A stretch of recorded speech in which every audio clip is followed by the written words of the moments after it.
हर महीने की पहली तारीख को देश भर में कई बड़े बदलाव होते हैं। इस बार भी 1 सितंबर से कई बड़े बदलाव होने जा रहे हैं जो आपके रोजमर्रा के खर्च और जेब पर भारी पड़ने वाले हैं, जिसमें सबसे बड़ा बदलाव जीएसटी सिस्टम को लेकर है। इसके अलावा भी सितंबर की पहली तारीख को बहुत कुछ बदलने वाले हैं। चाहे आप चांदी की खरीदारी करने की सोच रहे हैं, एसबीआई का क्रेडिट कार्ड यूज करते हो या रसोई गैस सिलेंडर खरीदते, इन बदलावों का असर आपकी जेब पर सीधा पड़ेगा। तो चलिए बिना देर किए हम आपको इस वीडियो में बताते हैं कि आखिर 1 सितंबर से लागू होने वाली ये नियम कौन कौन है और इसका आम आदमी पर कितना असर पड़ेगा। सबसे पहले हम जीएसटी में बड़े बदलाव की बात करते हैं। सितंबर महीने में जीएसटी रिफॉर्म के लिहाज से बड़े बदलाव होंगे।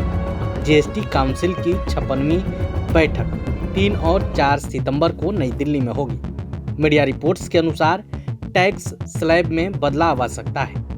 वर्तमान 4 टैक्स स्लैब की जगह अब केवल 2 स्लैब 5% और 12% हो सकते हैं। इससे आम आदमी को सीधा फायदा मिलेगा और टैक्स आसान हो जाएगा। इससे रोजमर्रा की कई चीजें सस्ती भी हो सकती है। हालांकि नशा करने वालों के लिए ये भारी पड़ने वाला है। वहीं चांदी के नियमों में भी बदलाव होने के आसार हैं। 1 सितंबर से चांदी पर हॉल मार्किंग लागू हो सकती है। इसका मतलब ये है कि ग्राहक आसानी से चांदी की शुद्धता और गुणवत्ता को पहचान सके। इससे चांदी में निवेश और गहनों की खरीद पर अब ज्यादा ट्रांसपेरेंसी होगी। ये बदलाव चांदी बाजार को भरोसेमंद बनाएंगे और दामों पर असर भी पड़ सकता है। और तीसरा सबसे बड़ा बदलाव एलपीजी सिलेंडर की कीमत में होने की संभावना है।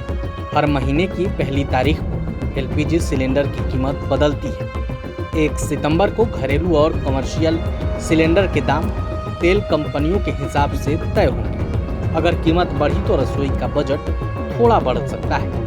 अगर दाम कम हुए तो आम जनता को राहत मिलेगी। एसबीआई कार्ड को लेकर भी नए नियम सामने आए।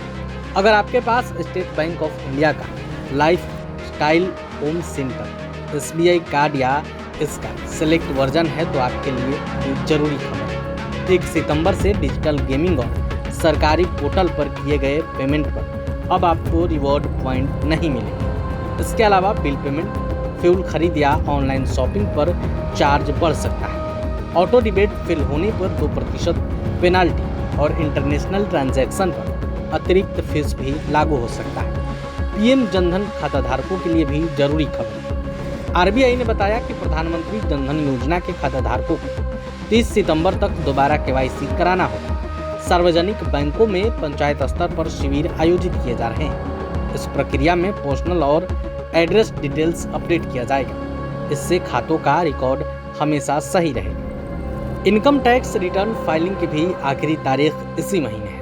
असेसमेंट ईयर 2025-26 के लिए इनकम टैक्स रिटर्न फाइल करने की आखिरी तारीख 15 सितंबर 2025 है। अभी तक जिन लोगों ने आईटीआर फाइल नहीं किया है उन्हें जल्द से जल्द फाइल कर लेना चाहिए। प्रभातखबर.com, विश्वास वही, रफ्तार नहीं।